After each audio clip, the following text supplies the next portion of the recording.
modeling the Awarepreneur Wisdom Class requirement, which is to embody what one is teaching. Yeah, Now, because there's two ways to look at anxiety. You can either look at anxiety as anxiety, or I need you can to. replace it with excitement, because they're both the same thing. beautiful. Well, we're going to learn a bit more from you when you dive in. I'm going to do a brief intro and some quick housekeeping. So we've changed what we were doing. Previously, Martin and I we were doing an alternating for Monday, 7 p.m., sort of a general online networking. So it's been beautiful, fluctuated in numbers, a really, really lovely space to connect deeply. But what was happening is it was probably reflecting more what we do in our Mentor 7 clan work, which is extremely deep relating and connecting through personal and business pillars and the work we do there. So the new format that you experience in the kickoff of tonight will be an alternating rotation between what we call a wisdom class, which is one of our mentor level members, which David is, will present a live teaching. We'll transcribe it and make sure there's great resources that back it up, and we'll put it into the platform as a part of an ever-growing, evergreen online course called the Wisdom Bank, the 8 Pillars Wisdom Bank. So those of you that are here tonight but not members, obviously, the dream is that you join the community and we see you more. The other rotation is what's called Collective Wisdom, which came through from a great suggestion from Asha, who's on the call tonight as well, who's pitched in a bit of.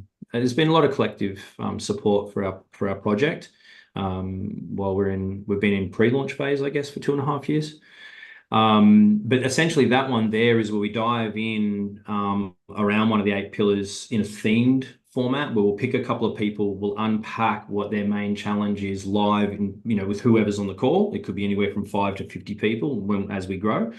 We've probably got a membership now of around 35 to 40 people, and we get attendances from sort of anywhere from 7 to 15 coming along, and then that'll grow significantly this year because Martin and I have made the decision to become public. So we've not promoted this publicly until now. So that's what's going to happen in the next 3 months. So for 2.5, nearly 3 years, Martin and I have done this behind the scenes, proving the concept and growing a beautiful initial base. Yeah. But now we're going to grow it, and we're going to ask you guys to help us grow it. And that's going to be a really powerful part. So the Collective Wisdom class will be themed in one of those areas on one of the pillars. We'll be going around getting wisdom from everyone in relation to those 1 or 2 people that will put their hand up bravely on that networking call. But then the beauty is we'll push everyone out into small groups of 6, and everyone will get what they want and need on those networking nights. So in that smaller group, you'll be able to go in and go, this is what I need. This is the piece of value that I'm at, and this is the wisdom that I want back. So that'll happen in those in the smaller circles where there'll be more connecting. Then there'll be a buddy call, which is you'll pick a partner on those that you'll touch base with outside the meeting. Then what we'll do is bring the entire group back, and we'll get a representative from every group and go, right, just give us the absolute gold. What was the gold that came out of your smaller meeting? And the beauty is we're recording with a very, very advanced technology that will break all that down for us and categorize it into different areas. It will give us links to softwares or tools. Whatever people were speaking about, we'll be able to collect that wisdom and make it very, very practical and valuable for the people. But at the heart of all of this, as we all know, is the heart. That's what Martin and I wanted to do. We wanted a business network that was based in the heart and deep, authentic relating. So that's not going to change. We're just adding a bit more structure, format, and value to those networking meetings. And then the Mentor Clan stuff is that's a whole nother level. I won't go into that too much now, but you guys that know about it, and anyone who wants to know about it can contact us. So tonight is the first night of this new format, and I'm pretty stoked. There's some really beautiful people here, and more may join us.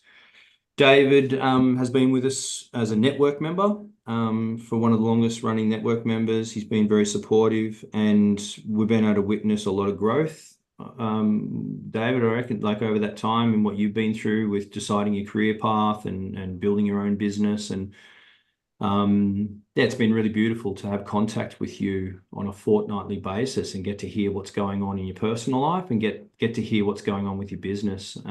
It's been impressive. Thank you. So I'm going to hand over the reins. And because this is recorded, what I just said then is quite helpful for future members coming in. They can get that they'll all know that now. So thanks for allowing that time, David. And I'm gonna give you the reins. No worries. I'll make you. Would you like me to make you host, and you kind of want to? How would you like to do it? You want to go full screen, or you're just going to do it? I'm fine in this. I mean, I've got it all sorted, so I'm happy to go like this. I can see everybody, and that's cool with me. I like to see everybody. It's like a little mini stage that we sit on to see everybody's reactions about what I'm talking about. So it's cool. So I can gauge and change and stuff like that. So if I need to pivot, I can. You can. Anyway, welcome everyone to Embracing the Fear, a creative journey to personal growth. And I'm thrilled you're joining us to embark on a unique exploration of fear, of facing fear and understanding it. Ultimately using the catalyst as a personal growth. Before we dive in, let's start with a quick icebreaker in the chat. Share one common fear that you all have. I'll go first. Fear. I used to have this fear, and that was the fear of the unknown.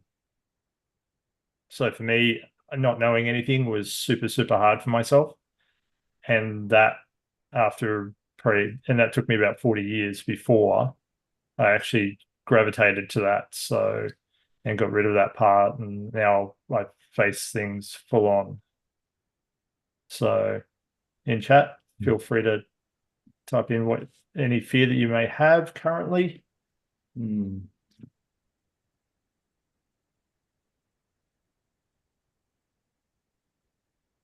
You, Patrick. All right. Yeah. Yeah.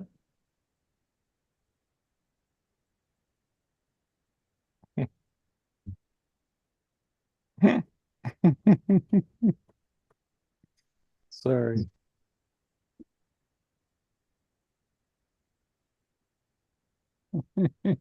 Sure. Yeah. Yeah, no, I'm saying.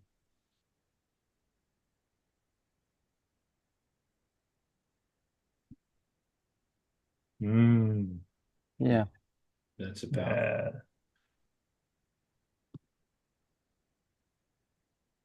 Is that you judging them or them judging you, Asha? I don't so much fear when I judge them. No, I'm joking. It's the fear of being judged. Yeah. Yeah. Wow. Okay, cool. Yeah. Fear of failure. Yeah, that's huge. That's a big one. Yeah. So some of those are, they are very, very real fears that we all have. And I hope in a sense that can just bring us a little bit closer together. Yeah. Facing those fears and understanding them. It's an area where we can all grow from and grow into, embracing that fear. And how I see it embrace, I'll give you a bit of a backstory on that. So cool. With my leadership journey, I've chosen to take a path of taking leaders that outwardly use fear to motivate people.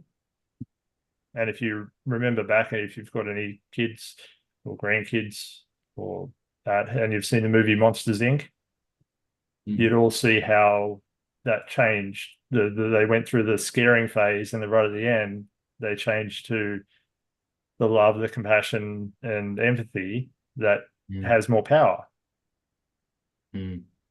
So it's pretty much built off that model where you can use fear to be the driver, the fuel, and output the joy, the happiness, the respect, the compassion for other people.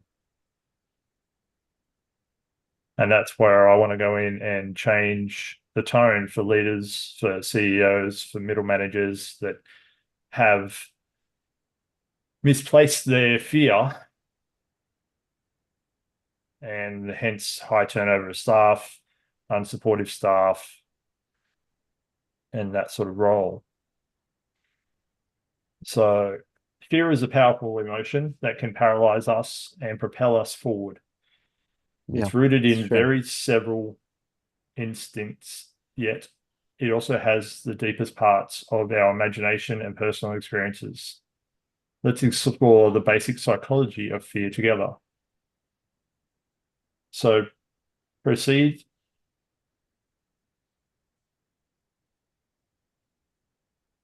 Yeah, so proceed key insights on fear using visuals or slides. So I'm not going to do that. Give me 2 seconds. Do you want me to let you share screen? No, that's fine. Give me just 2 seconds.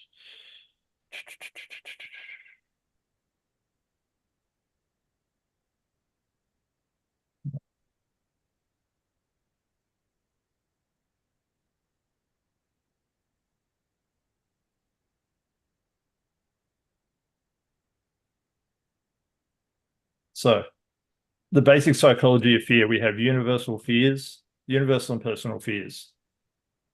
These fears are shared by most people, such as fear of death, serious injury, significant loss.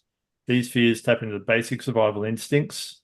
In storytelling, these universal fears can be used to create situations that are intensely relatable to the audience. Personal fears, these are specific to individuals, often rooted in personal experiences, traumas, or cultural backgrounds. A character's personal fear, such as a fear of abandonment, fear of failure, can add depth into their personality and drive their actions in this story. Anticipation and uncertainty. The power of anticipation. The human mind is wired to anticipate and prepare for potential threats. Yeah. In a narrative, prolonging the anticipation of a threat without revealing it can heighten the sense of fear.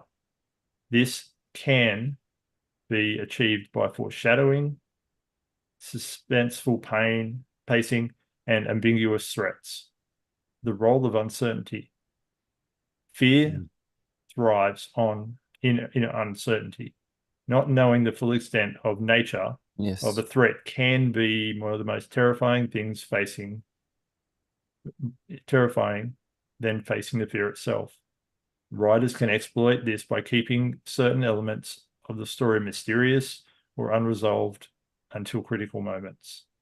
So a good suspense novelist will use this to create tension, create hype, create, got you sitting on the edge of your seat from a movie perspective, that sort of thing. There's imagination and projection. Leveraging imagination where readers can give hints rather than descriptions, which I just talked about. Their imaginations can fill in the gaps, often with scenarios more terrifying than anything else explicitly described. This technique leverages the reader's minds, fears, and anxieties. Projection.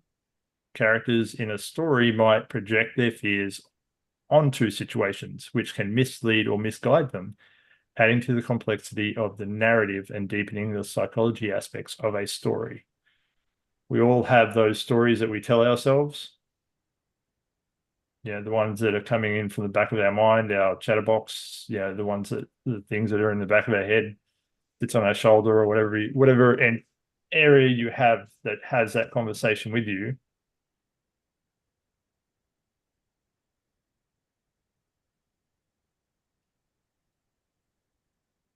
So, fear of succeeding.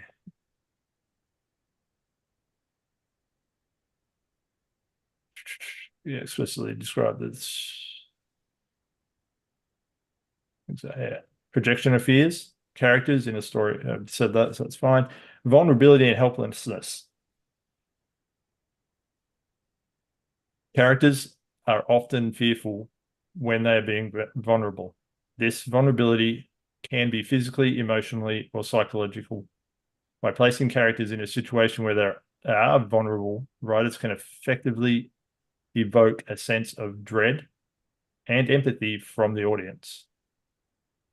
Fear of helplessness, the sense that one has no control over a situation or impending threat, amplifies fear. Crafting scenes where customers are powerless can intensify the emotional impact of a reader when creating things. And triggering and senses, sensory descriptions and emotional factors. And these are all types of fear that can come up when in creativity, in your mind, how it plays out.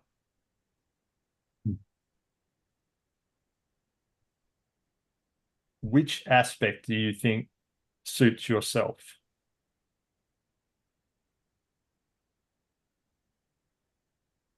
Which aspect do you think you fall into of those? You're posing Yeah, that for chat Posing that in response. chat response. Yep. Type it in. So just give us the key ones again. So you've got universal and personal, yeah, anticipation and uncertainty, yeah, imagination and projection, that's me. vulnerability and helplessness, and triggering the senses as well. Yeah.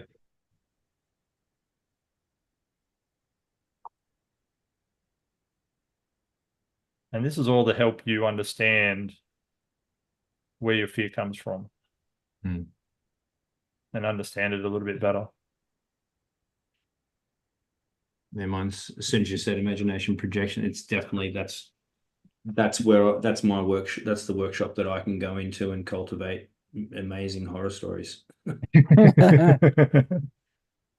pretty good on the sensory and all those other things in terms of managing it, but yeah, that one's a tricky one. Yeah. We do write very good stories in our own heads about what can and can't happen. And, that allows that space to filled with,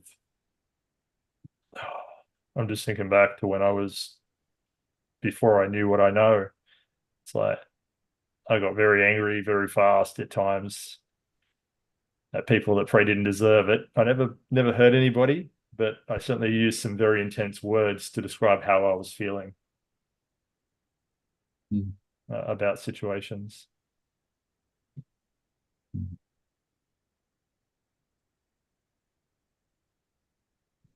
So with that, great insights, everybody. It's clear that fear touches us all in a very unique way.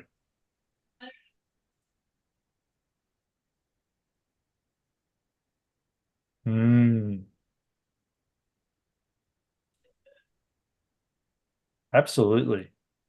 Man.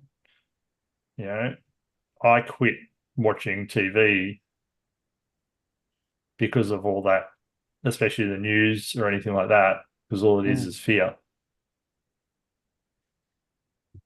100%. So yeah, That's so true. It is. All it is just a fear-based montage of things that are going on in the world. So I pulled that out. I stopped watching that. So true. I don't watch TV. The only part of TV I watch streaming services. That's it. So I watch what I want to watch. So that was a little gift from COVID, I was going to say. Yeah, I reckon. Absolutely. COVID and the way they marketed that. Wow. I call them COVID blessings. That's lovely to flip it around into blessings. That's wonderful. And there were many, but it was fascinating to watch what they did. Oh, it was. It was a gift. Wasn't it fascinating to watch?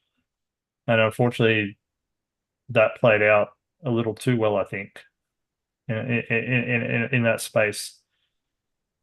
And it certainly amplified how people, even still today, treat going outside, meeting people, connecting. That heightened fear of, being outside. I mean, it's just made it 10 times worse. I know we probably don't want to make this about COVID. We could, But we- but yeah, no, but it's still, but it But had there's the extent of the such an example, but there's a fascinating interview with Dr. John Campbell. I'm sure probably most Oh, people yeah, he's here great. know about him, with a leading Australian psychologist who happened to get struck off, but it goes for an hour and 15 or 20 minutes. It's Yeah. fascinating. She explains all the background of the propaganda and how they did it. And Oh, why they did it. yeah. It's amazing. Yeah. Watched that at the weekend. It was really clever. That's very good. Thank you. So, one of the most powerful tools for understanding and managing our fears is a fear map. This visual tool helps us to identify our fears, but also the triggers and how we react to them. I've got an image that I will share screen on. Yep. To give you an I'll idea. I'll just give everyone a quick two pieces of tech heads up. Tony, I can see your request that I use the AI companion to get a summary of tonight, because obviously, and Maureen, with tonight, it's a wisdom class. So that's tonight is David's. He's delivering and we're responding when requested type thing, but it'll No, all be, yeah, that's okay. Yeah, You're I'm good with that. running the show. We're not in fear of you. No, it's all right. You're running I've got the some show. techno trauma. He had that That's side okay. thing. He Yeah. was summarizing as he went along. Yeah. On the No, side of that's his phone. someone typing. So I'll get to it. So you'll get a transcription. Everyone will be able to look at the keynotes later. So I won't need to use the The sideboard. yeah, I won't need to use it. But you'll get one anyway. There'll be one that'll come through after. There's a No, note, look, there's a notepad there. it traumatizes me because I'm at one stage doing that. It's all happening and then disappears. Yeah. So don't worry about the notes. That's Martin in the background typing keynotes. So I he's think just it's a keeping little- notes for us at the moment. You're doing that, aren't you, Martin? You've got some keynotes. Yeah, I'm doing some of it. Right. Someone else is Yeah. heading to as well. So just if anyone wants to put keynotes of things that they really want to take note of other than their piece of paper at home, they can do that. That's all. Sorry, David, back to you. All good. All good. So, share the screen. So this is a definition put out by Tim Ferriss, Oh, cool. fear setting up model. So here it's a very simple map. So we define the worst case scenario and how you could prevent it or repair it.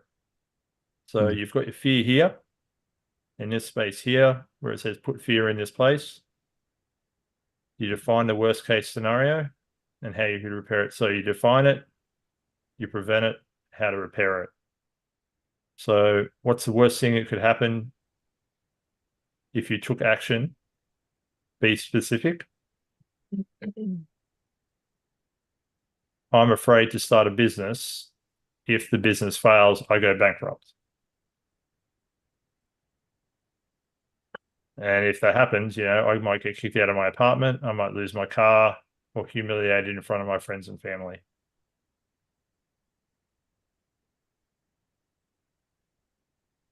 Then we come down to prevent.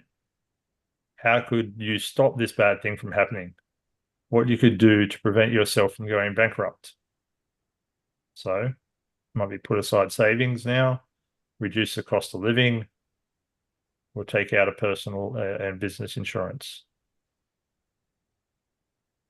Repair it. How could you get back on track if the worst happens? How could I get back on track if I go bankrupt? Stay with families while you build up a rental deposit.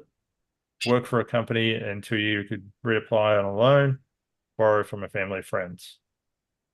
Now, you get a little bit of creative leeway in this because it's your own mind, your own fear. So you understand how this works in your own mind.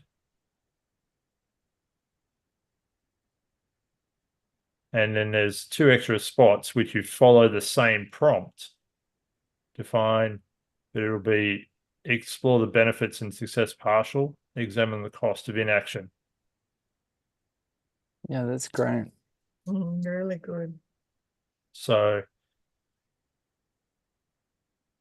I'll also post this particular image in our group as well. Yeah. So we can have access to it. Do you want us, are you going to run a couple of case studies through this yourself or a couple of people on call? Oh, yeah, sure. Why not? It's just, I mean, Tim's great at that, taking encyclopedias and turning it into 3 bullet points. Like that's a,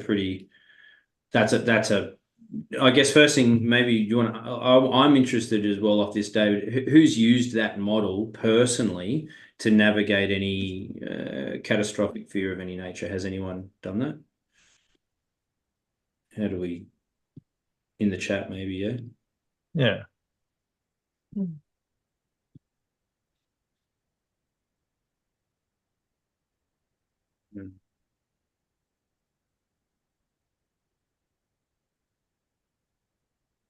Anyone use that? No, but it looks, I love it. Yeah. Nice. Okay.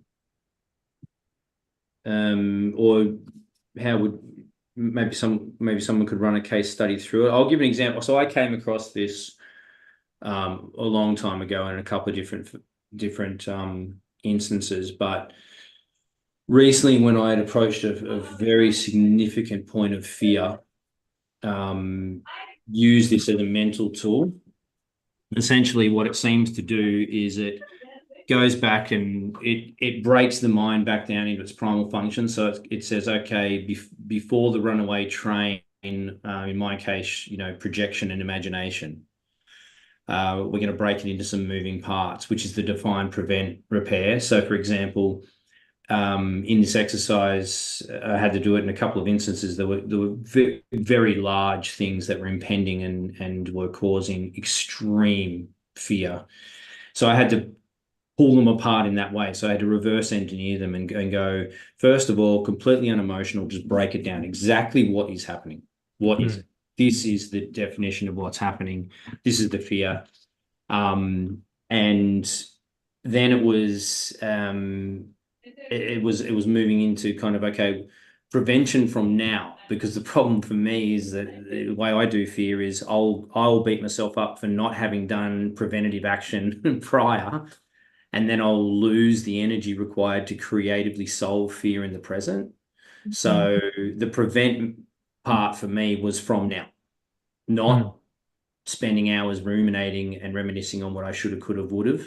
And then the repair, the way I learned this model was that it was to go worst case. So it was literally like, you're in a cardboard box somewhere and you're asking for food stamps, and that's okay. And you use that, you become emotionally comfortable use it to become emotionally comfortable with the worst case scenario outcome, but then you build the repair back from that of how you move forward back out of it. And I did it a few times, and what it did is it took the scale of fear I was experiencing around this particular area, and just dropped it completely, just broke it down. So I was having, wasn't having the physical sensations, wasn't having the anxiety, wasn't having anywhere near, but I had to repeat it though. I had to do it repetitively, because then it'd re-escalate. There'd be another trigger, an email would come in that relates to the particular issue, and it'd be all of a sudden back at 100. But this process, whenever that would happen, I'd stop it and go, right, hang on, what's actually happening? Bang, bang, bang. Okay, what do I do or can do now? And then worst case scenario, how do you move back? It's a really powerful framework, David. Yeah. Really powerful. I was just going to write thinking so much, at action and You there? Is that you, Asher? You're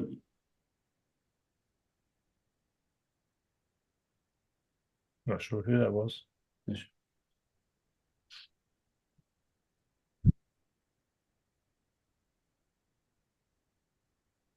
all good, Dave? Yeah, I'm just waiting for everybody if they want to. Anybody still writing? Anybody need a bit more time? All good? Cool. Shit. There we go.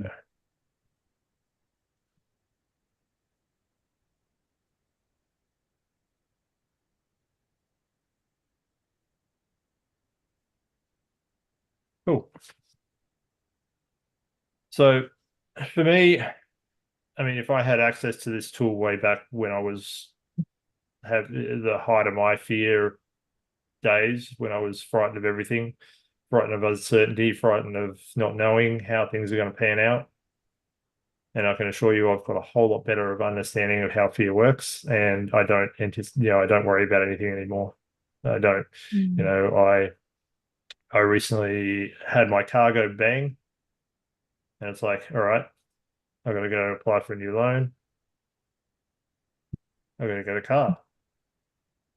I put in the application, didn't stress about it, just accepted it as already happening, and it happened. Got my car. No worry, no outbreak, no ringing up anybody, abusing them to try and go, hurry up, hurry up. It was just this beautiful thing where I could actually go, yeah, I don't need to worry about it. I've got that. I've got an innate ability in myself to land on my feet now. It's a belief in yourself that you're able to do that. Now, another fear, I used to be afraid of confrontation. You're being yelled at, being, in any situation. And I'll share with you a very quick, simple fix that keeps you in the very front of your brain where you want to be. Because as soon as you move to the back part of your brain, your primal brain, it's all over. You're in fight, flight, or freeze. You're done. It's just a pause. If you hear something, give yourself a few seconds, 30 seconds, whatever it needs. But a simple pause.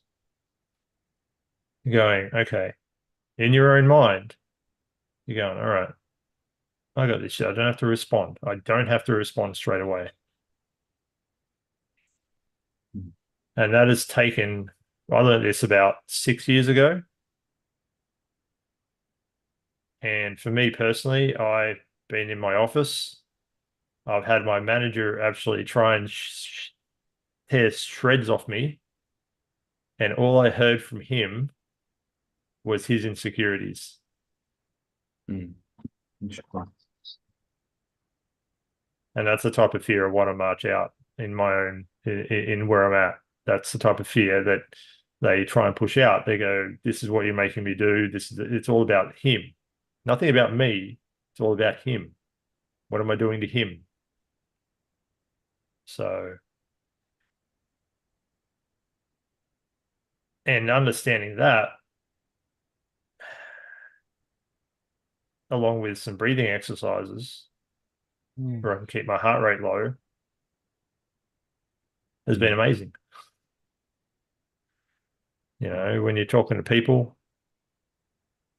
whether that's in a relationship, it can help in that as well. As long as you make your partner aware that you can do that now, it certainly helps.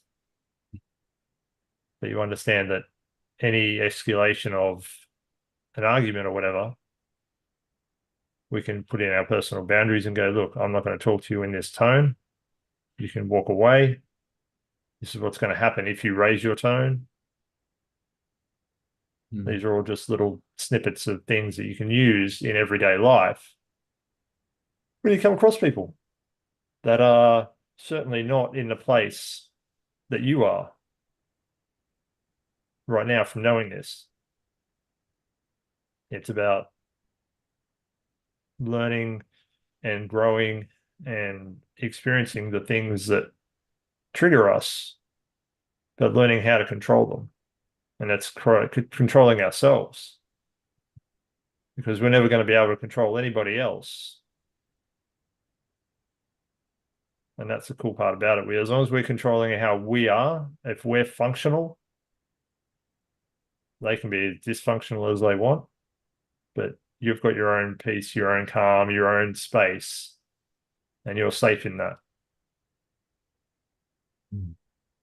And that's a gem of it. And you know, being able to do that, it certainly has allowed me to be a lot calmer in my life now. I don't necessarily get anxiety. Yeah, exactly, Tony. Observing my breath under stress, 100%. It's exactly that. You know, deep, long breaths into your belly, double exhales, or another one is a long, deep breath in, and then a nice short one at the top of it. And Can we do one? Sure. We do it. Let's do Yeah, one. absolutely. Let's go. We're all going to do a nice deep breath in, and then it's going to be a double exhale out. So the double length. The length of the exhale is actually longer than the inhale. So it's a big inhale and it's a long exhale. You do that 3 times. So it's a three-time process, and you'll see how you feel at the end of it once we do it. So on the count of 3, we'll all go up. And so 1, 2, 3.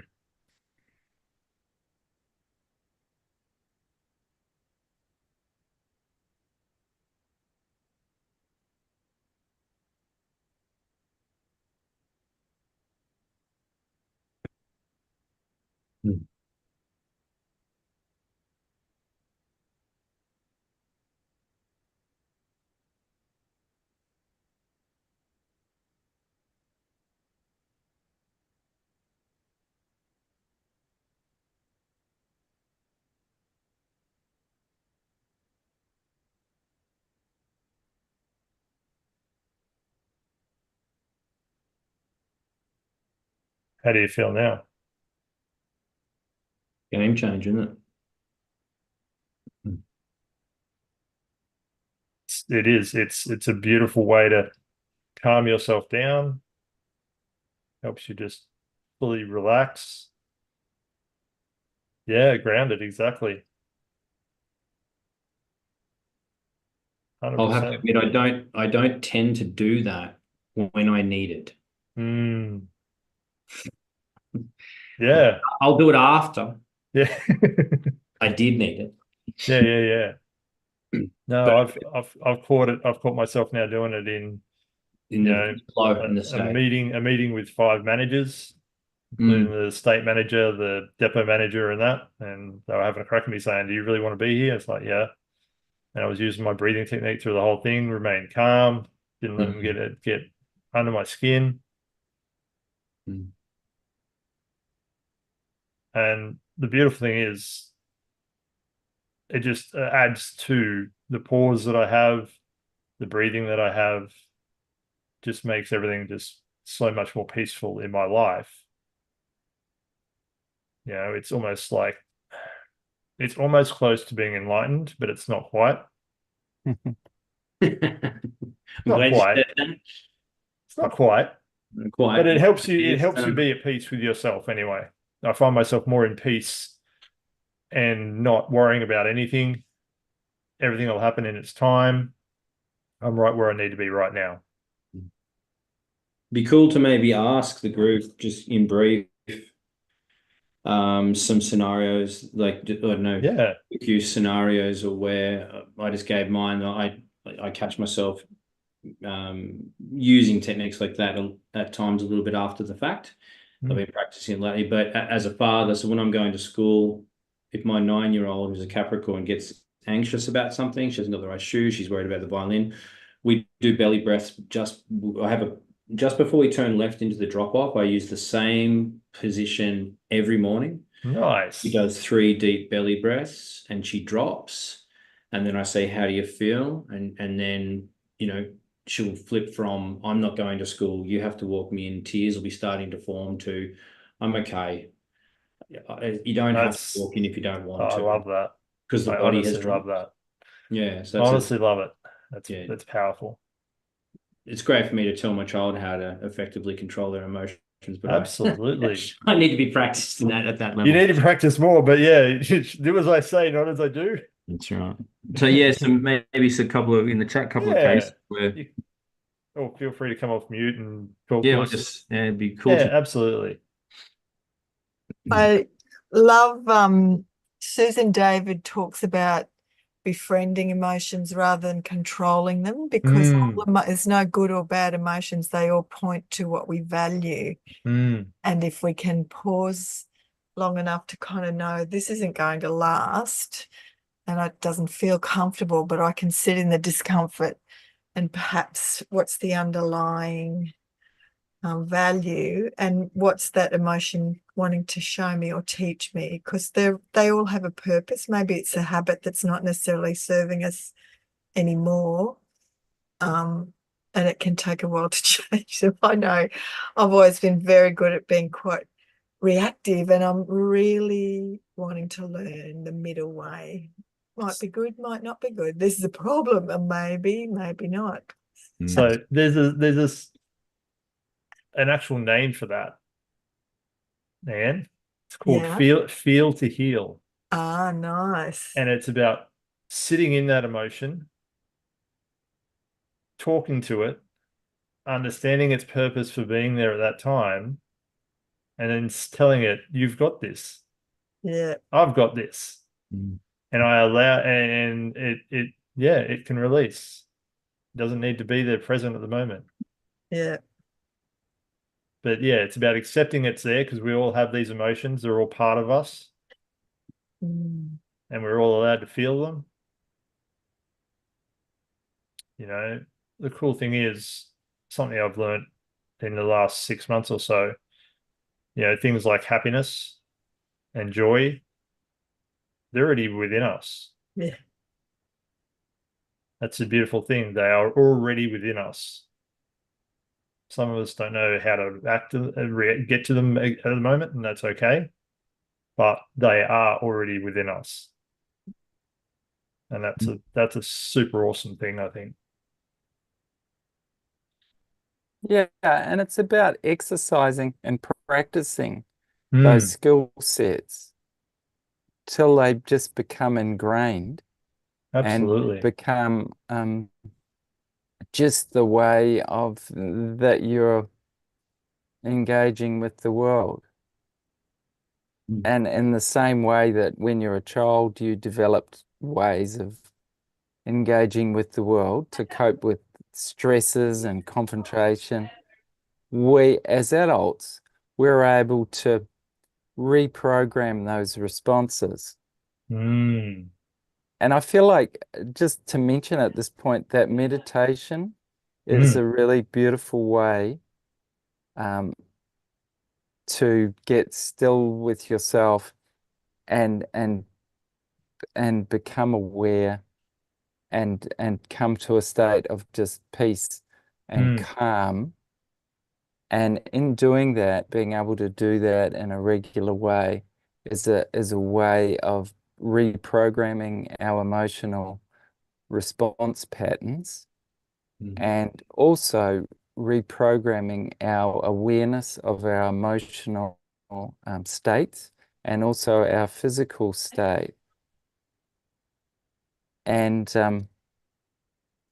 just in the same way that it took time for us to build up our responses as a child and as a teenager and through various traumatic experiences, it takes time through meditation and through applying the wisdoms that show up in that space to learning to apply them into these stressful situations they're going to show up. We can't avoid that. It's the nature of the world, of people, of relationships, even of nature and humans in a general sense. That's just one of the elements of life that we cannot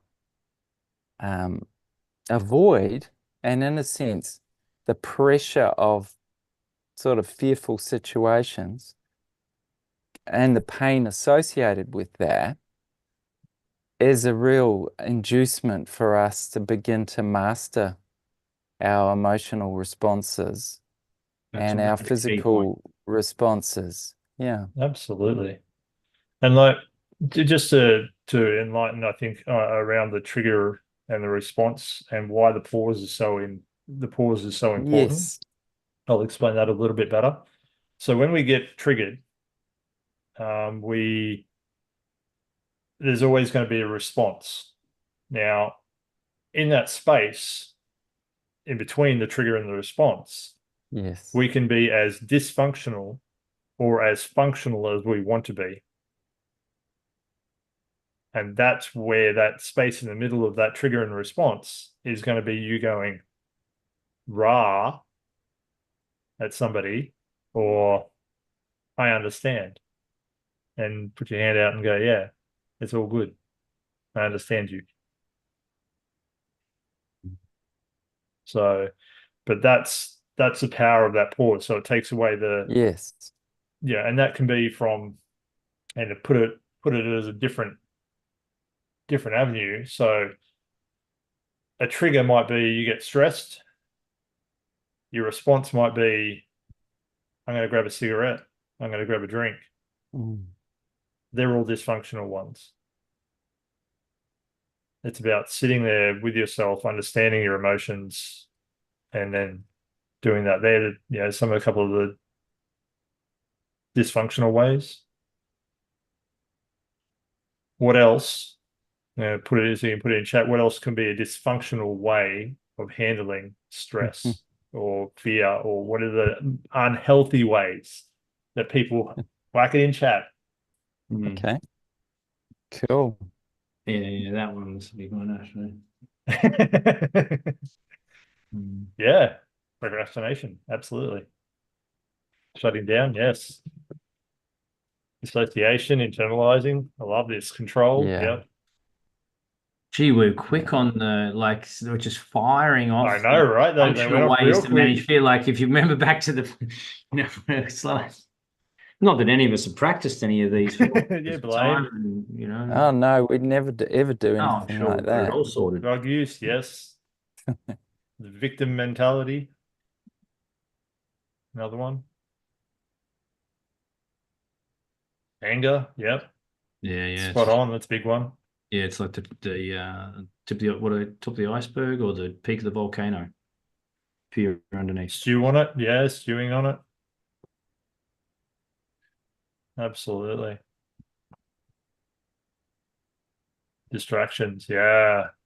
Addictions almost. Yeah, definitely. Addictions, yeah, when it comes to distractions, procrastination, yeah. Again. So I'm going to flip it around. I want to see how quick you are now at giving me the functional responses you could give. See how many of those we can come up with. The functional responses to a trigger. When you get triggered, what can you do to stay in it? Yeah. Self-awareness. Yeah. Grounded. Breathe. Yes. Multiple presence. Self-compassion. Love it.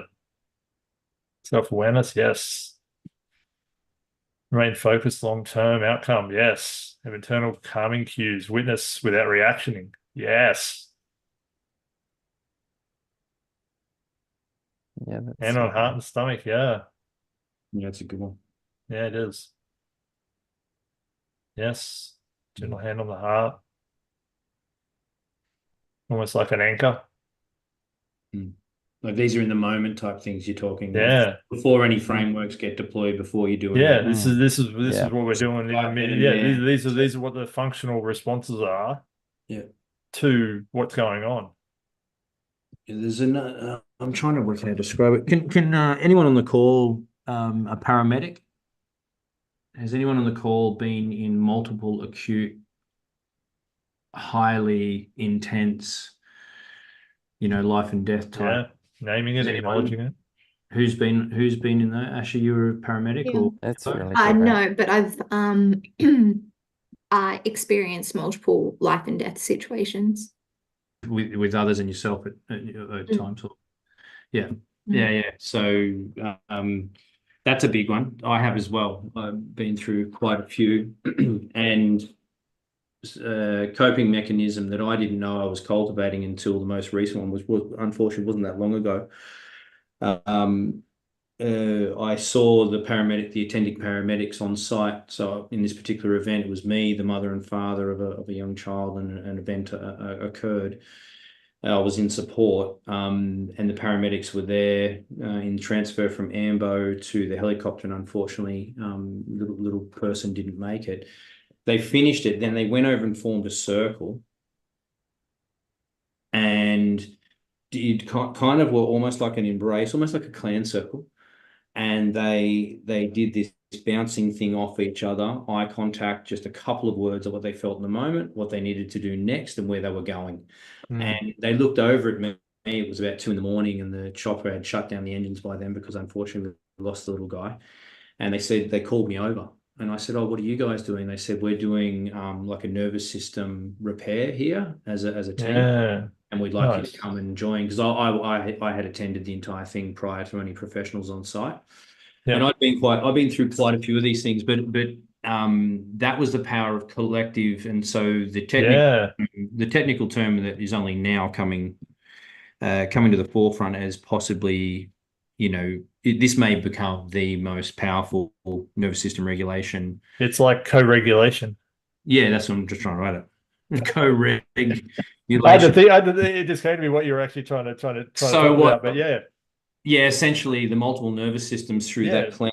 So they were in a circle, they made eye contact, they had physical contact, and they went around. The speed at which the human nervous system drops back out of the fight and flight is quadrupled when it's held and supported by the reflection of others, which again, absolutely.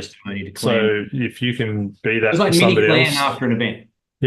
And like having, you can be that for another person if you're aware and you've got the beautiful part of that. You can help somebody else co-regulate.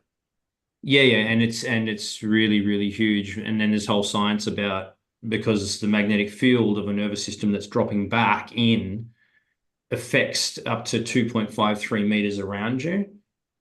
So it electromagnetically drops the other nervous systems. Anyway, it's a big one when you've been through, extreme stuff. Extreme. Well, that's amazing. I've never heard of that. Co-regulation. It's a new, I suppose it's a new discovery, a little bit. Maybe it's been around for a long time. I'm not sure. Though it does come into it where, whether you're with your partner and they're upset, being close to them, and how quickly they calm down. If you're a strong presence in their life, that's the power of what is going on. They feel safe, and then they start to come down. So that's what happens with a child as well. With a child, it's like with a child. They're releasing a study soon where the video camera that they deliberately got the mum to get in a heightened state, go back in, say nothing, behave completely body language cues, verbal, complete the same, with nothing other than the fact the internal state was cultivated at a different level, and just video camera the children's responses to exactly, Tony. 100%. What Tony said. Yeah, that's right. It's as natural as exactly as natural as that. But to see a group of professionals do that as an after an event protocol, the thing that I said to them, "Oh wow!" Like I was like, so because you guys auto-tune, attunement, and they said, we do this for ourselves now. Like some of them had come across this technique, so it wasn't actually like it was a part of their protocol. No, it wouldn't be. And but to me, they were doing clan circle. They were doing mid-clan, literally just right there on the spot in the field. And absolutely. We use it with staff and young people in flexi schools. Some people are more conscious of it or intuitively get it, but it's very powerful. Definitely. Right. So I have a challenge for anybody that wishes to accept this. Now, it's a different one, and it only just came to me. I've got it written down as a challenge, but I was going to do it here, and I think I think it'll have more point in if we do it actually inside the Web Patrina Mighty app. I reckon it'll be a lot better. So I terms of would, sponsors and stuff you're talking, or yeah, so in the share here. So I have a challenge. If somebody would like to, but I'm some inviting them. people, David, one quick Yeah. thing. Chelsea, or Celeste, you're with us here. So there's some people on call tonight who are Yes. taking advantage of the fact that we opened tonight's wisdom class outside of the platform of the community. Yes.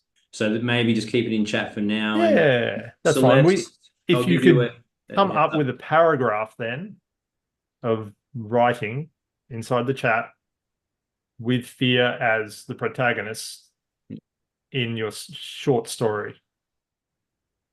Oh wow, she was. Yeah. Or would you take dialogue for those that are audio? Either that, or I'm ducking over to ChatGTP for this one, right? You know what I mean? Write me a short story. Yeah, that's another fear. Fear of AI. That's right. Hold on. You want it typed, or you're happy to? Yeah. You're Look, happy to take either way. spoken word in a Either short way. form. Yeah, just in a short form. But I love the idea though, David, and I'm wondering if at the end of the wisdom class you could set forth a task that does require members to go back into share Yeah. for tonight, because it'd be super cool off the back of wisdom classes to have that. Yeah, and do just a slightly longer short Something, story. yeah, if you work it in. But yeah, and I'll just shout out to you, Celeste, that you're on the call. Welcome. Hi. Yeah. You're welcome to turn your video on. We're doing a wisdom class with David. He's helping us embrace fear.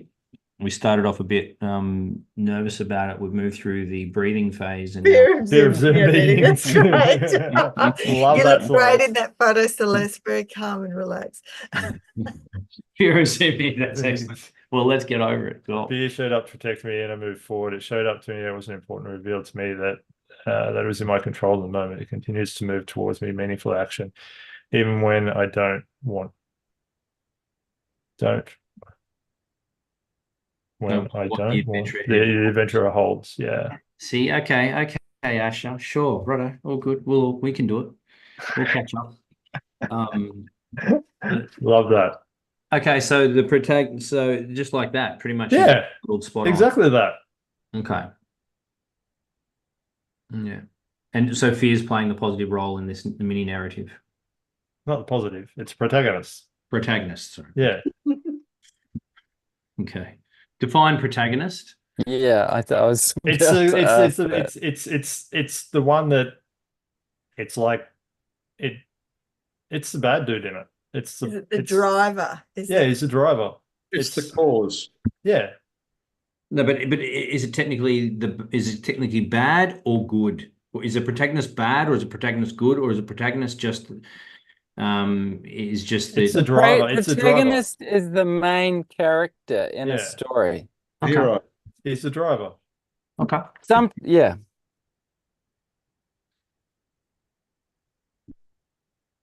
So do you want us to write it, or can we talk about it?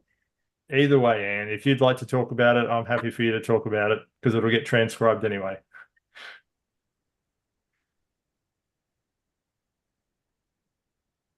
You're going to time cap it, David, facilitator? Yeah, we can. I mean, we've still got a bit of time, so it's all right. Do you want me to start telling a story? Sure, you can start. You can rattle off your story, Anne. When I was probably late 20s, I've been working and teaching overseas, and I fell off a cliff before I came home. It was I was very fortunate, and there was damage, but not serious damage. But I then remember 10 years after that, when the kids were littler and we were over at Stratty walking around the boardwalk where the beach hits the rocks and it's quite high, and I could feel myself just being incredibly agitated and fearful. What if something happens? What if they fall off? And I really didn't want to be that mother. I wanted them to experience safe risk, and Laurie was obviously there. So I just made a decision.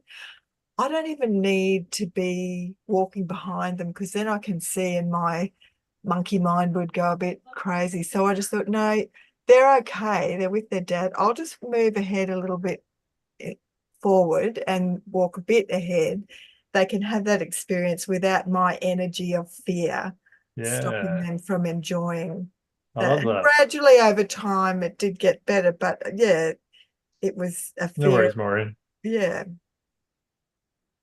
something bad happening to the kids, around It's a huge cliffs. one. Which is probably good to have that bit of fear, but at the same time, you want them to enjoy safe risk. So here's a flip side to that story, and I'm gonna add something to that. It's about how we say to people, stay safe. It's actually we're putting fears on them to stay safe. When we tell somebody be safe when they go out or something along those lines, we're actually casting fears upon them and it's holding them back from doing something that might be brilliant. You don't know. They might think twice and go, oh, mum said I couldn't do this, so I'm not going to do it. And then it could be the next whatever they do. So it's a very interesting thing that you just brought up there. And I thought that just reminded me of that. It's that crossover, isn't it, between the primal mother. Yeah. Like Martin's just spent 5 days with me here in Byron doing intensive, and he met my 5-year-old Soraya. So she will get on top of 3 to 4 meter high ledges and seriously prepare herself and calculate that she can do things. And she can do some amazing things, but I never forget she does these things. The other day she was on one and I came, I'm like, no, don't do that. And she was focused and she stopped focusing. She turned to me and she said, Dad, you just need to calm down. I can do this. You need to calm down and let me do this. And she's 5. And I looked, I reassessed the distance and I thought, you know what? She probably can do that. And so then I went, okay, Soraya. Okay. And then she jumped off and it was a brutal jump, but she did it and she was okay. But it was like that context of my primal parental fear was just like straight in, no, shut down, don't do that. Yeah, exactly. Yeah. And then she as the child was like, no, I got this, Dad. You're having an issue right now and you need to deal with that so that I can to do my thing. So I love that. It was pretty. I love that. That is exactly right. I mean, we get, especially, I love the fact that this knowledge is coming out about this sort of stuff, that we're learning how not to be that person that holds another person back from being all that they could be. Yeah. I love that what Celeste you've written about fear becomes something to lean into rather than retreat from. Absolutely. Yeah, it's almost like as a child, I guess in an ideal family, there's an inner mother. I want one of them. Yeah, what's that? But this is the point. We get to reparent ourselves. Yes. As adults. Yes. And so in a sense, we're creating this ideal family within ourselves, and we create this inner mother who is the fearful one, the one whose job it is to be really sensitive to the things that can kill the vulnerable part of ourselves, which is vulnerable. But we also need this sort of inner father figure who's sort of fearful of us becoming this person who's paralyzed by fear. You're not in a sense. So in a sense, those are both fears. One's fear of too much constraint, creating this paralyzed person who isn't able to shine their light and share their gift with the world. Yes.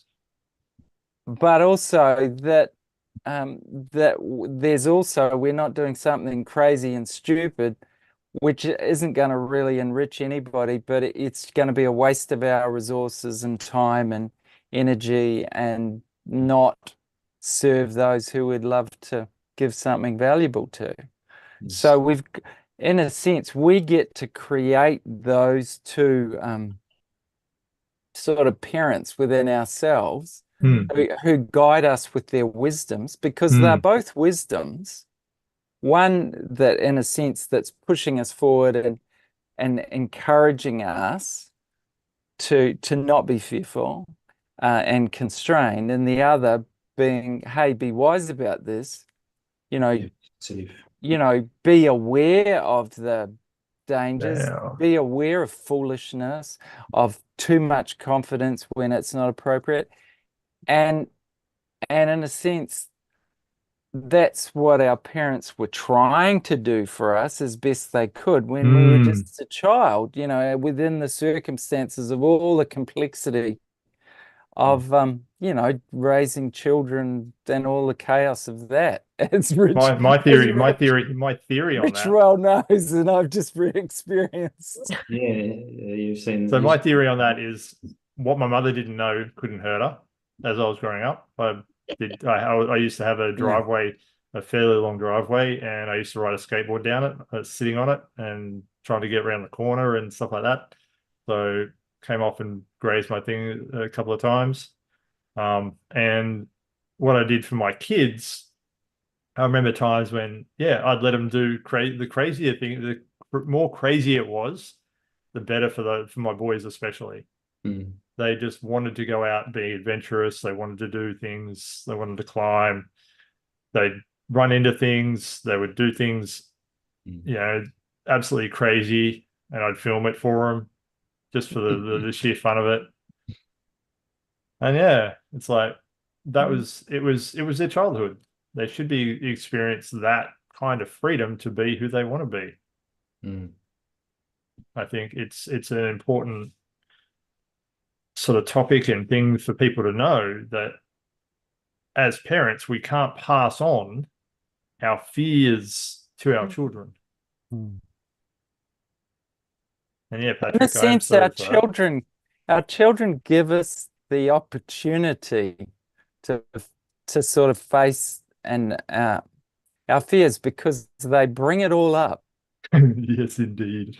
They bring it all up, and in a sense, in that experience, there's an opportunity for us to reprocess them and maybe recalibrate, where the constraints should be and where there should be more freedom. Absolutely. Great perspective.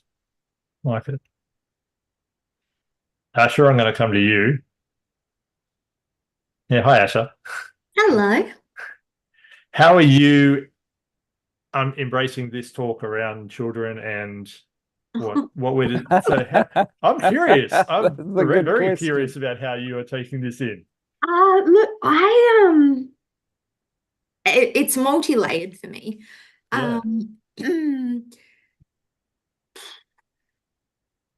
One of the biggest blessings of my life is that I was born a month preemie and very, very, very unwell. So I was born with pneumonia. And was on the slab, and my heart would stop beating and they'd have to tap my feet to get my heart going again. Wow. And one of my most central beliefs is that I was born, and it is a philosophical one, but that I was born to my mother because she was the only one that could keep me earthside. She has such a profound gift to foster life. That's awesome. Because I was teetering on the edge so much, and have done a number of times in my childhood. I really believe that she was the only one capable of having me stay. And so what that did was create an intense level of attunement within my nervous system. So it's my mum's ability to be so in tune with me to keep me alive that has given me the skills that I now have. That's cool. Interesting.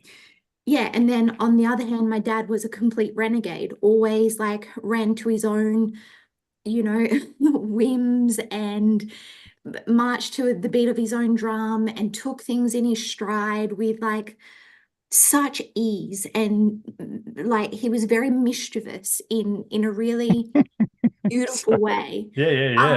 But he has a traumatic brain injury, so how all that played out, and the forces at play. So And then with that, my brother is an extraordinarily capable person. So me as the younger one was always trying to keep up.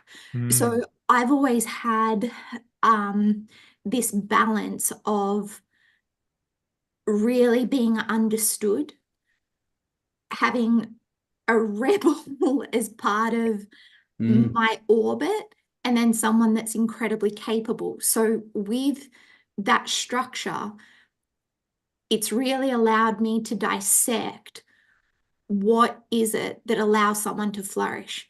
And with that, you need the attunement, you need the understanding, but you also need the blessing and will to live at your extremities.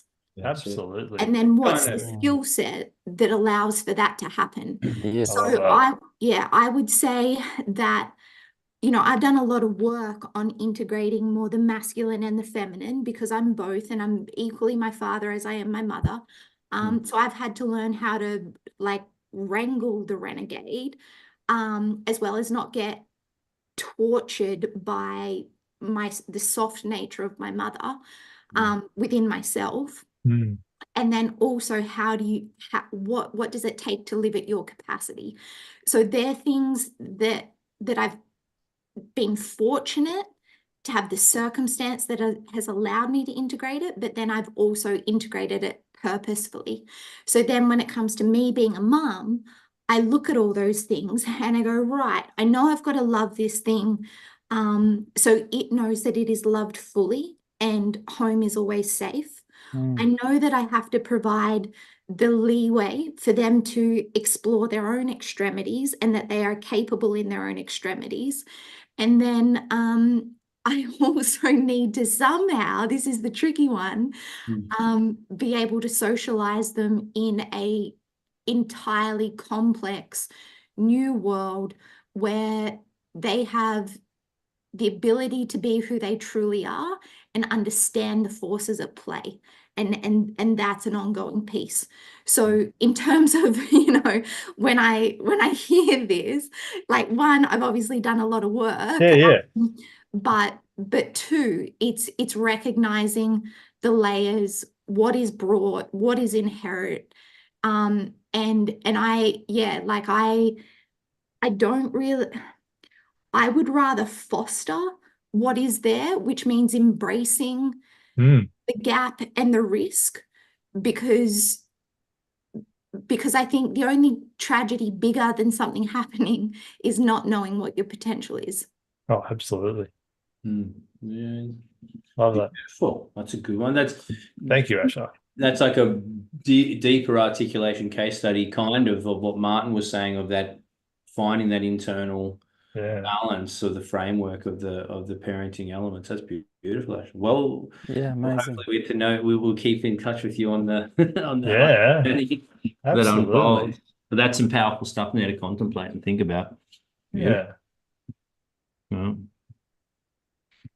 Hey, Natalie. Nat. Yes. What's your understanding of fear and how it's played a part in your world, and how do you think it's held you back or pushed you forward, or?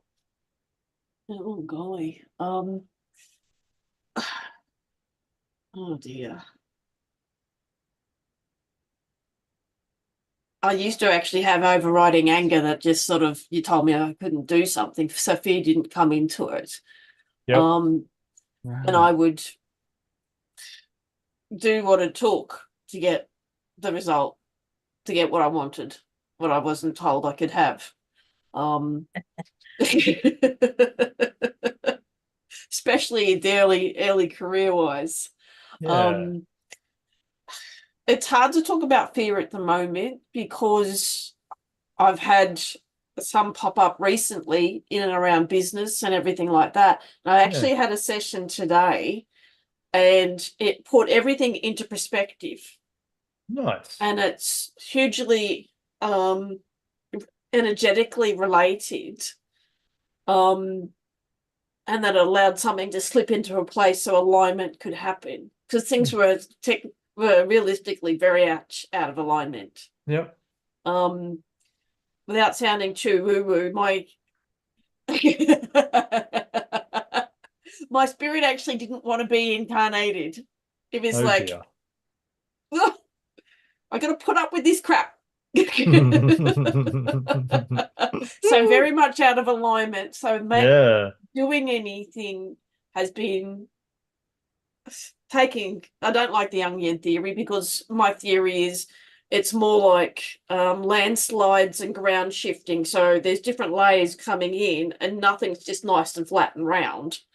This goes under there. You get it to here. You haven't addressed this bit. You know, this issue still pops up. So Yeah. yes. So it's by going, what's going on internally for me, and then finding a way to get assistance to address it. Yeah. You know, I put in there earlier, you know, well, I think I no longer have the fear of drowning. I've had 2 goes at it. So I'm hopefully I'm over it now. So yes, but it didn't stop me going in the water. That's cool. That's right then. You know, because the first incident I was about 5. So yeah, so but when you're in it, it's a whole different, when you're in that experience, it's a whole different place to be. Mm.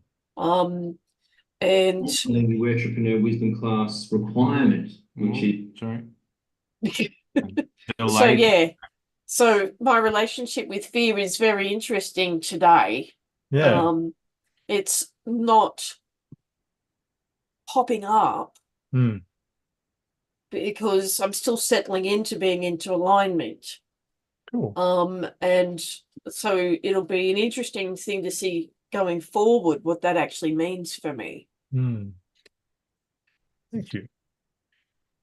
Just briefly, David, like off the back of what Natalie's saying, it's come up a few times, like in with what Asha was saying. I spent a bit of time one-on-one with a gentleman by the name of Wim Hof. Some people know him as the Iceman. Yeah, I've heard of him. And don't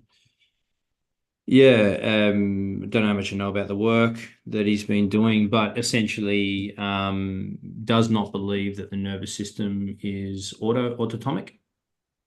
And does not believe that the nervous system is autonomic. So basically, he believes that the nervous system and the immune system are consciously controllable, and has deployed quite a bit of science to prove it. And I personally experienced it in some work I did with him. But one of the concepts, and now it's coming more, it's like the co-regulation thing, which is the point of what I said about the clan work. The reason why that's a place to do that work.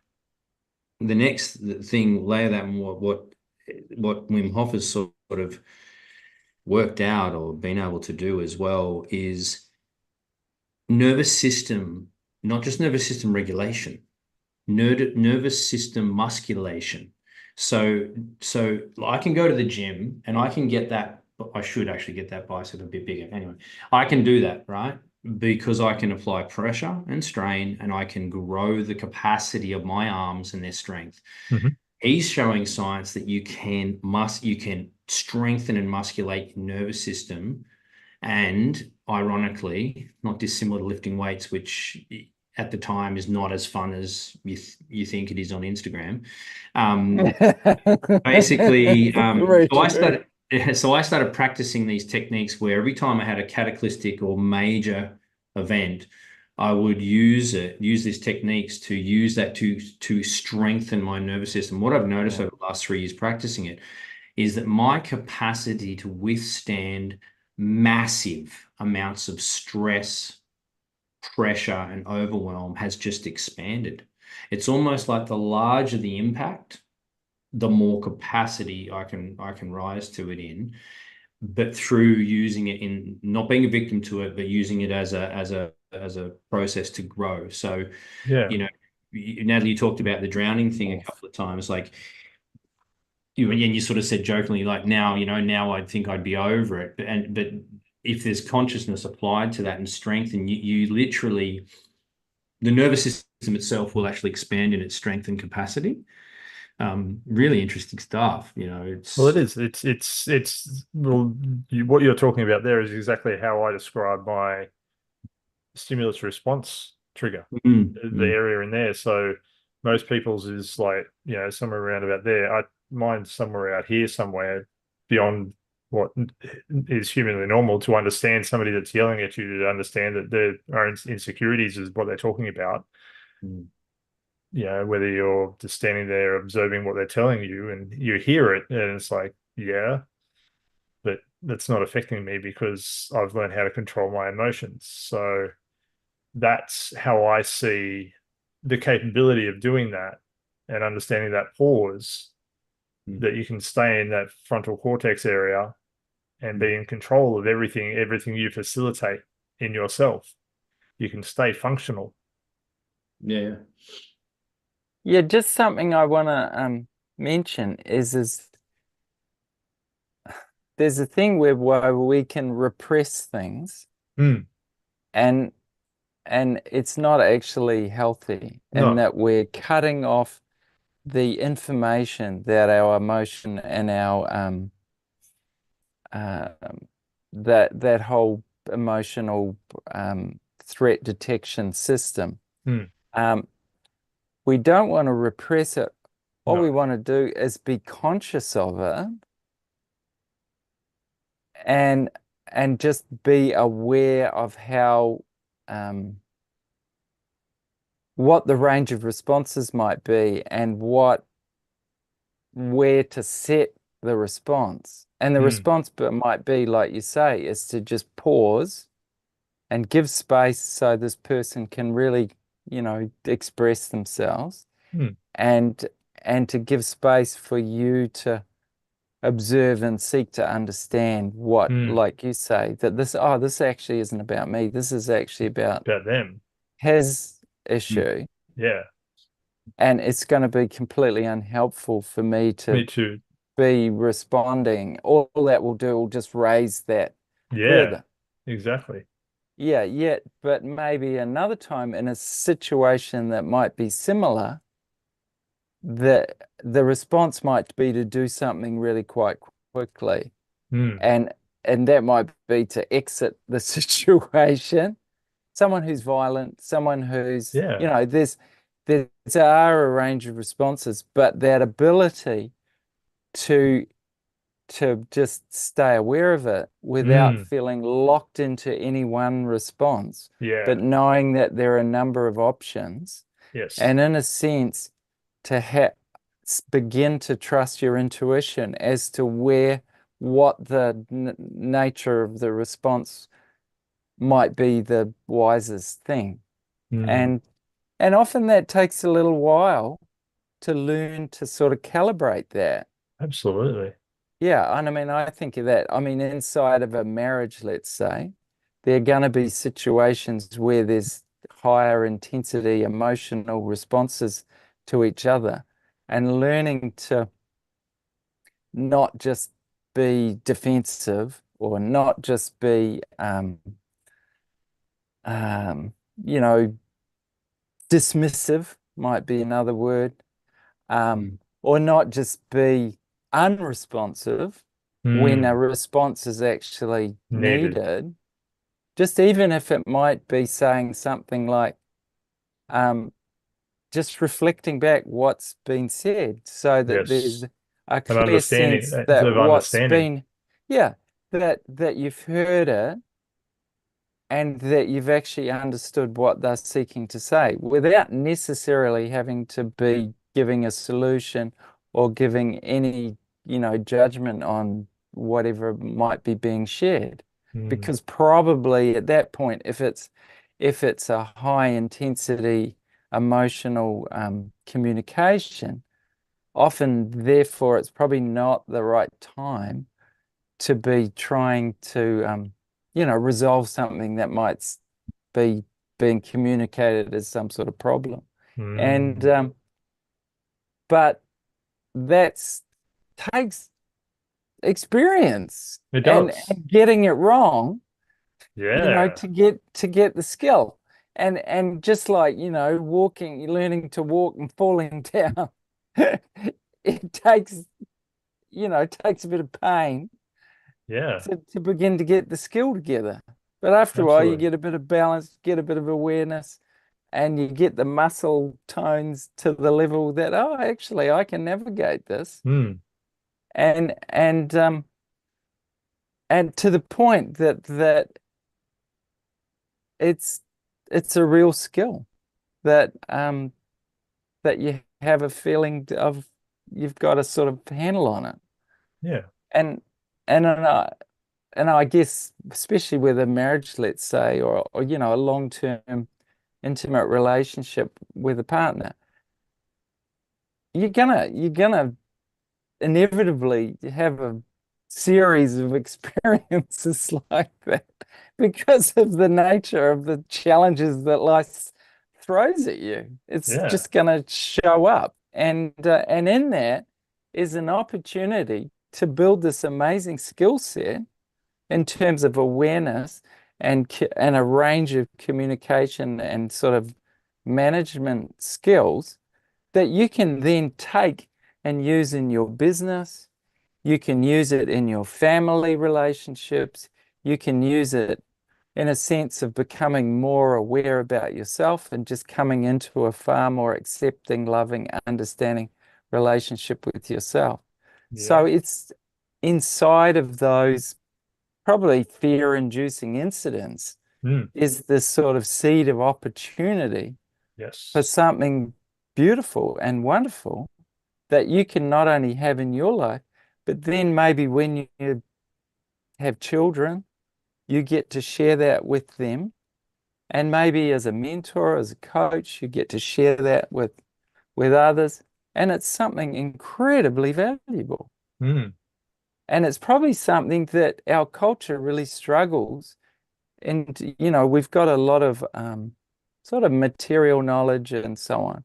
But in terms of emotional skill sets, yes. our culture is not really imparting much of that. No. And if we can develop that inside of the opportunities that life shows up, that's inevitably going to show up for us, we're going to find something beautiful and valuable inside of that we can share with others and really contribute something significant to the world. Exactly. And from a business perspective, Yes. that's needed because the younger generation, Yes. that's what they're directly looking for Yeah, they are. It's in very your true. words.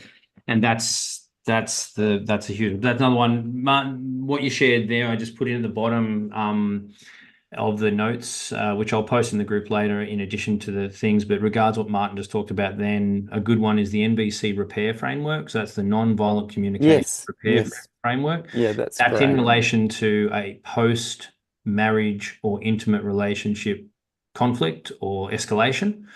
That framework is exceptional. I've put in the ones I learned from Wim Hof and what I do after major catastrophic events. So there'll be a direct conscious contemplation after the event in a felt way. So what it means is I'll stand there and I'll literally cerebrally go through what it was, and then I will do a series of kind of flexing. What I'm doing is I'm actually sending it through my nervous system. Wow. The event itself. And then cold water exposure. Which is obviously his gig, but the reason for that is because it embeds it in the nervous system through an element of there's a whole, won't go into it, but basically check it out. And then you do an event replay. So within 48 hours, you practice the event replay with complete modulation. So heart rate and you can do it.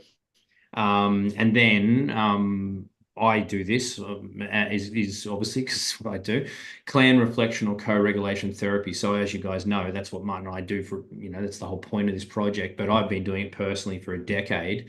So the clan reflection then will stabilize and co-regulate my new states of awareness and my new nervous system state. And so these are these are practical, direct things so fear is a trigger, stimulus event, then you can do these things. This is the muscle thing. This is literally your nervous system. Whereas what Martin started off talking about, which I did speak to the ambulance guys and that about, Because I was like, have you guys always done this? And they're like, no, we came, one of the crew came across this and we've started. I was like, how were you doing it before? Oh, I drink Grim Beam. I smash crackers on the way home from a service station after we've been to a car crash. I watch porn. Whatever the thing is, the range of different ways that we deal with catastrophic is suppression and disconnection. So, and I thought I was good at that because I'm a child that went through multiple extreme traumas, multiple extreme violent traumas, both received and witnessed, like very serious, level, areas.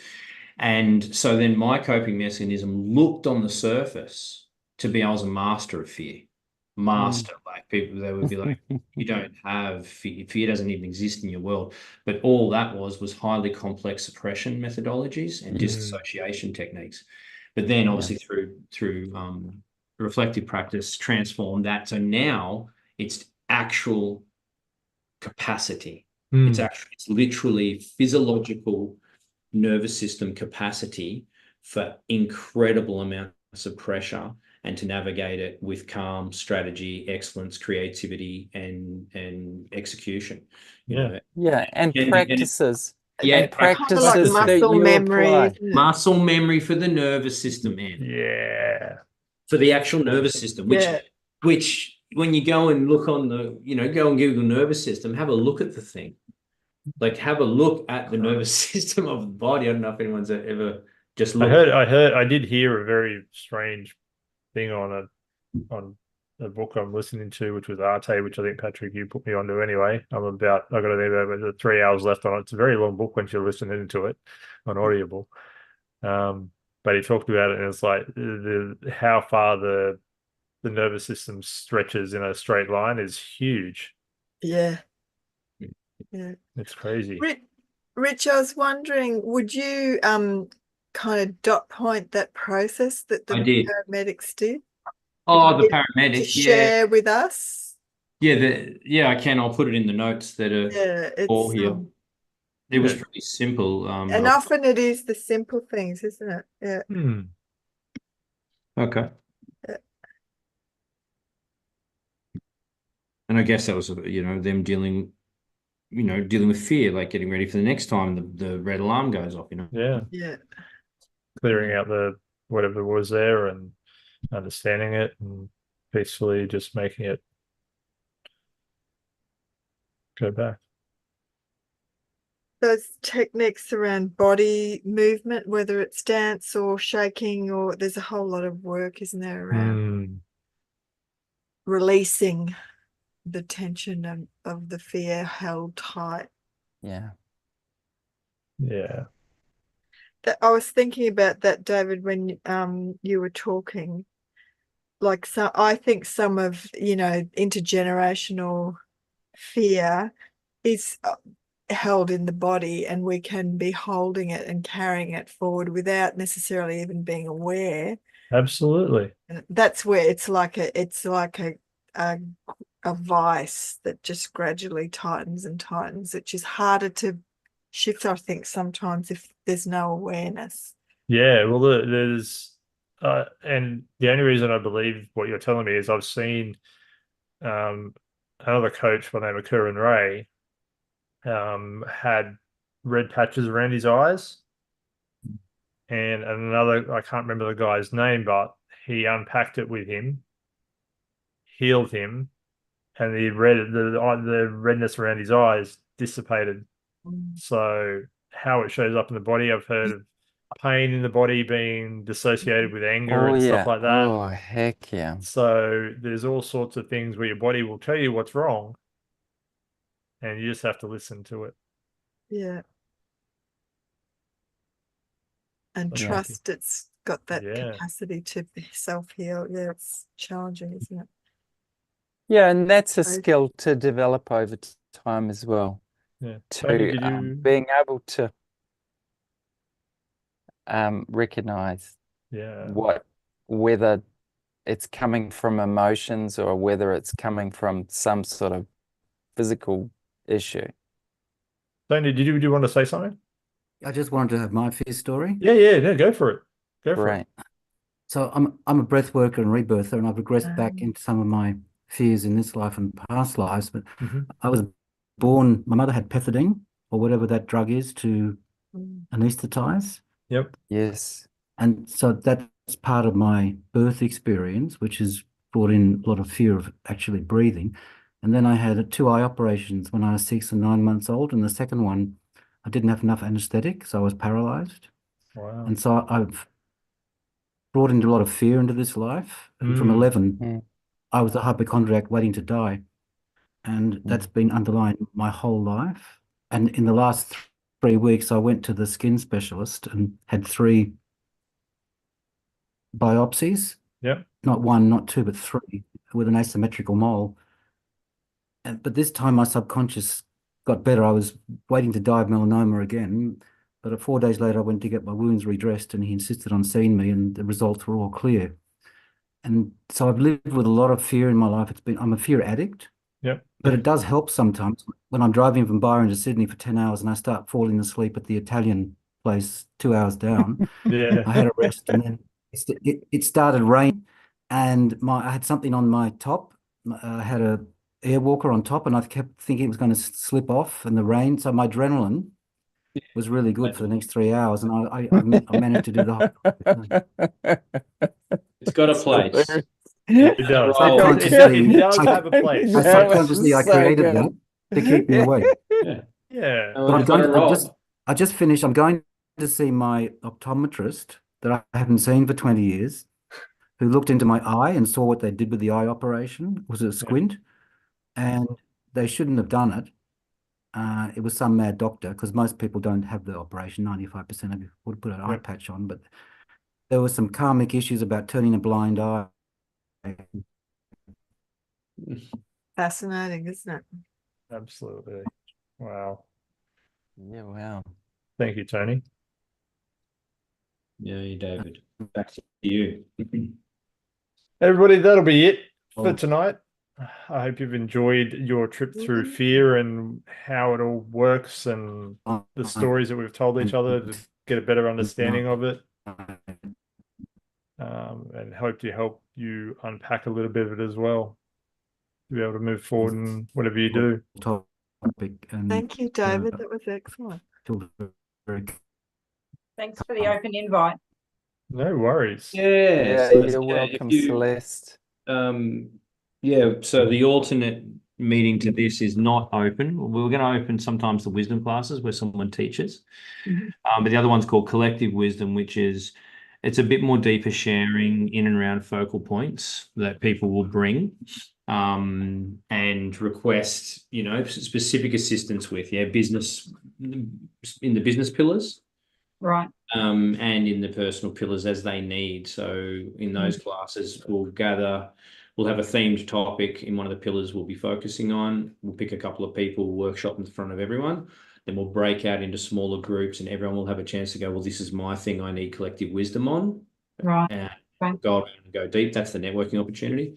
And then we'll come back but the recordings of this and the transcribes and all the rest of it are in the platform inside. And I'll put it's probably in the email. You'll see a link to join us in the community in the email anyway. Yeah, okay. I was unaware that, you ran these sessions sort of as an open invite. This is the first one that I've noticed. So it's the first one we've done. Literally, it is his As first an one open we've done. invite. I don't feel so bad then. No, it's this year we're going to start doing just the wisdom classes only, where someone's teaching something. We're going to open a couple of those so that people can go, all right, let's, meet what these guys are up to in this community. The other deeper networking and the recordings and all the other stuff is locked up inside the actual platform. But we'd love to see you again. So please come. Okay, thank you. Thanks for the invite. I'll look out for the next invite. And David, before everyone goes, we're going to wrap with our standard way, which is just quickly around before you go as well, Celeste. Just key point each person took away, just something that hit them tonight. And if anything they want to take action on, you can say that as well, which can include, and we encourage it to include, I want to reach out to someone about something that was said. So I'll role model, I'll go first. The key thing for me is, despite all the advanced stuff I've done and training my nervous system and my capacity and all the rest of it, tonight was a great reminder of the small moments, of the little tiny moments where fear at a lower level, because it doesn't feel big enough for, is actually playing a little bit of a havoc. So that was a real reminder for me, and just with my children. So David, thanks for opening that up tonight. That was valuable for me. No worries. Thank you, Richard. And we'll go around the room, Martin. Oh, Patrick, sorry. Oh, Pat he had to go, did he? Oh, he had to run, yeah. Yeah. We'll see him in a couple of weeks. Martin? Oh, great. Oh, look, yeah, I just think it's wonderful to shine a light on fear, because it's a real thing in all of our lives, and it's an important part of our lives. But we don't want to be the driver or the dominant. We don't want it to be the protagonist. We want it to be sort of in a supportive role, but more to be driven from a more courageous, creative space. Yeah. With fear there just coming in sort of to Gives a bit of a push. yeah, that's right. And it's designed to get our attention to focus on something that potentially could be an issue. Yeah. And my wife is more attuned to it than myself, and through her I've learned to be more attuned to it. Yeah, because I was a bit very much like Rich when I was younger, just totally suppressing it and just doing all sorts of crazy, really risky behaviors and suffering the consequences. And I guess that's a male thing, that suppression is, and so it's lovely to focus on it and to see it in a positive way, and also probably in doing that, I'm more inclined. I feel like this class has made me more inclined to look for the subtle ways that I might suppress or not listen, or distract myself from feelings that my emotional system is bringing up. It's just I think it's going to help me to be more aware of what's going on in my emotions. Great share. Thanks, Martin. I love that. It just shows how impactful fear can have in our lives, and how not to actually push our emotions down, but learn to adapt to them and feel them, understand them. Yes. Ash, do you want to give us a checkout? Yeah, sure. Thank you so much, David, for facilitating and hosting and guiding such a beautifully enriched discussion. I think the main thing that's occurred to me through it is fear has such an insidious way of telling you what you've imagined is the be all and end all. Whereas when, like, we all reflect on what we've actually overcome, the situations we've actually been in, the situations we've actually mastered, like, I think the big takeaway for me is give credit where credit is due. Because fear is only ever waving a potential in front of you, and yet the power that we can give it and turn away from it and go, oh well, I won't get there. When you actually stop and take stock of what you've got in the bag, like, it almost makes it laughable, but I don't think we actually sit and spend time on going, like, holy shit, I've overcome some stuff, and the stuff that I've got in the bag is formidable. So, like, now what do you got? Fear? Like, that's a very good perspective on it. Yeah. That's cool. So I add think that in. That's a good tip. That's a tip. Good to Yeah. Yeah. So I think like overarchingly, just beautiful topic because it's so rich and diverse and like it pulls on everyone's wisdom. So thank you Yeah. for guiding it. No worries. David, I loved that you facilitated in a way to share your wisdom, but you opened it up for us to hear each other's Yeah. wisdom, and that was just I think great. that's important as a group. Absolutely, yeah. It's that we all hear each other's stories, because that's how we understand each other's maps a little bit better, understand where people come from, because literally we've all got a different map, and that's who we are, and that's the cool thing about it. It allows for that beautiful understanding of other people's maps and branches out and makes our awareness so much broader than what it could be. Good point. And that sense that, oh, we're not alone, are we? Same stuff. Gift of being human. Absolutely. Natalie?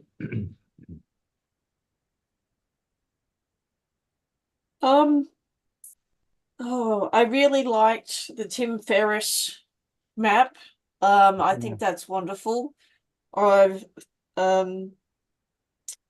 have a process in line sort of for making decisions with that I created for myself. Oh, nice. So yeah, it's about expanding the possibility so you don't get locked into the narrow and go, I don't have a choice.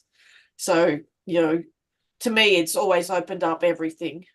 So, yeah, so I look, I'm going to look for a copy of that. I'm going to see whether the library's got any of his works or something. And I do like the co-regulation aspect as well.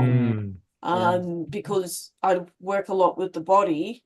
Well, I'm sorry, I work a lot with the emotions, and I know that my aching toe is telling me something. So if I can explore that much better, not only will it'll be useful for me, but it'll be useful for me as a practitioner to be able to explore that with clients. So yes. So thank you very much. Some valuable points have come up tonight. Yeah, thank you. Nice. Celeste, just something that stood out for you tonight? Yeah, sure. A lot of it, I guess, it's all very relevant because fear is quite ubiquitous and it's probably going to be escalating on a global level at the moment and going forward. I guess the thing that stands out for me personally is what Anne was saying about intergenerational fear and getting a deeper understanding of that, and that can potentially be something that's achievable through what you were talking about in regards to Wim Hof and his methods, and Huberman as well. He has those same sort of practices, but and also a lot of scientific background and discussion around the neurobiology and so on, and how we can tap into that fear and trauma in a safe space so that we can explore it safely. And yeah, I'm only sort of starting to become aware of, I guess, not just the gross fears that have happened in my life, but the more subtle fears as would be relevant with that intergenerational fear. So that's something that, really is a key for me in tonight's discussion. And I'd like to explore that further. Thank you. Yeah, well, look, we'd like to see you, again, if you, join us at some point, or even reach out to me as well. We can have a chat. Sure. It's been a while since the connection, but it's nice to see you. Sarah, something stood out for you tonight? Hi, thanks, David. It was really good. For me, it was probably very triggering tonight, both positive and negative. Sorry, that's why I've turned my camera off a bit tonight. That's all right. All welcome. Yeah.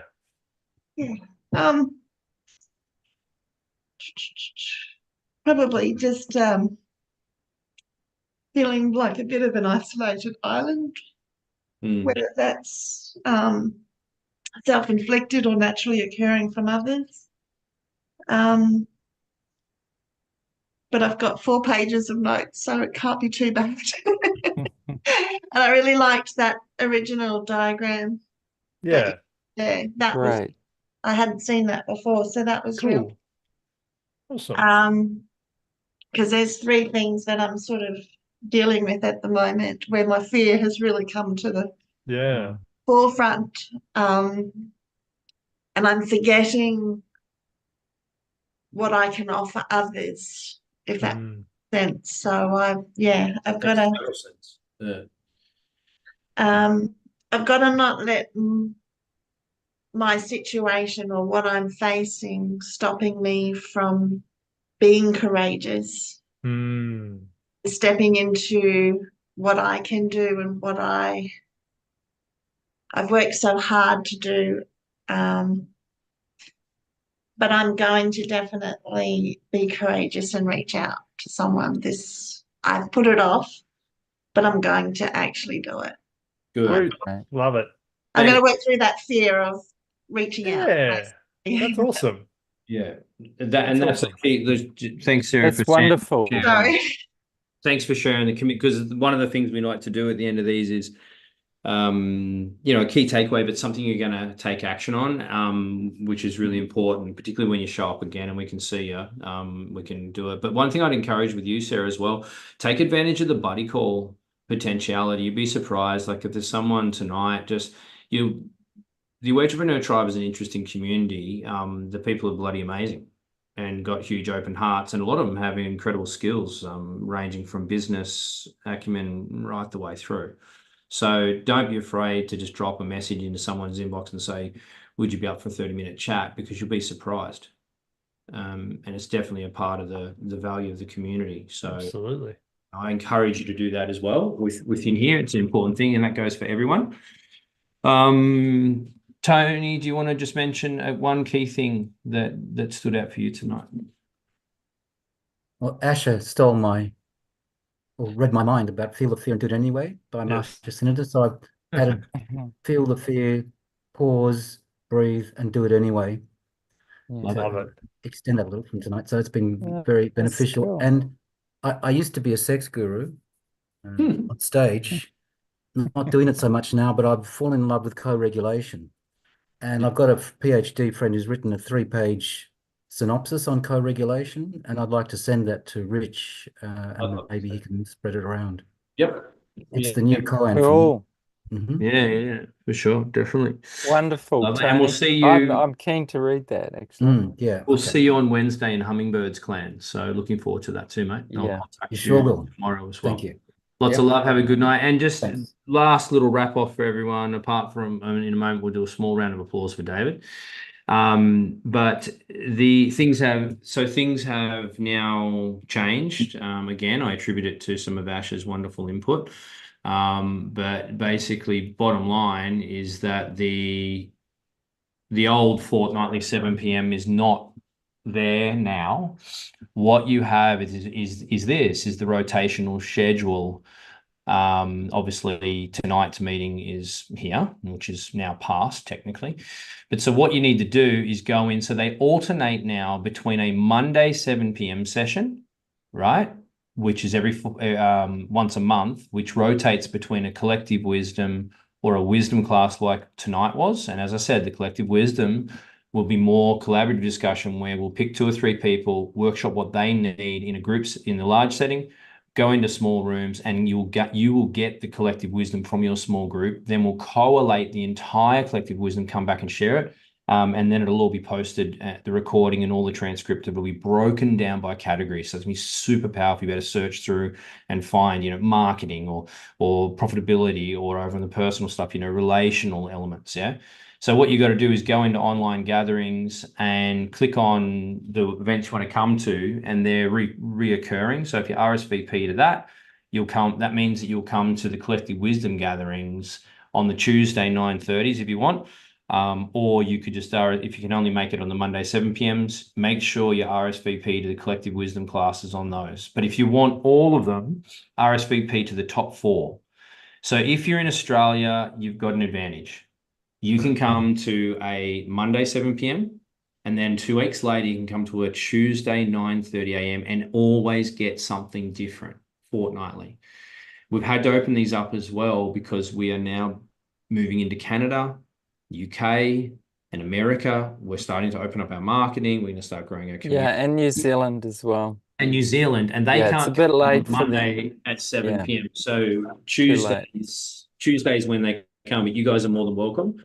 And yeah, you guys now as well can you can essentially everything about what we're doing with these is clearly described, like the format, what's happening, how these bring value, what they do, and then all the recordings of these wisdom classes will either be they'll be in our wisdom bank, or they'll actually be soon, there'll be a courses area here. So what we're going to do is actually take all the wisdom classes and build these well-structured, pillar-based online course that you can go through later, obviously, if you are a member. Yeah, so that's where they'll be. And you better find the recordings afterwards, okay? And I'll always put a reference in share here once we post it as well. And so if you want to bring someone in, you just go to members and you hit this little plus icon up in the top right-hand corner. And it'll give you a link. And anyone who comes in off the back of your link, it will track it and trace it to you, and then we'll reward you. There's a whole heap of things that we're building into that to honor people's referrals and rewards. So yeah, help us grow, and much love to all of you. And we'll just do a little round of applause for David. Yeah, great work, David. You Many need your mic thanks. off. You got silent other than me. Single hand clapping multiple times. Excellent. And we'll make an announcement about what the next wisdom class topic is. But for those of you who can make it, we'll see you on the collective wisdom class in a couple of weeks. Yes. Thank Be you well. so much. Thanks, everyone. Thanks, everyone. Appreciate it. Yeah. Thank you. Later. Thanks, See you David. all.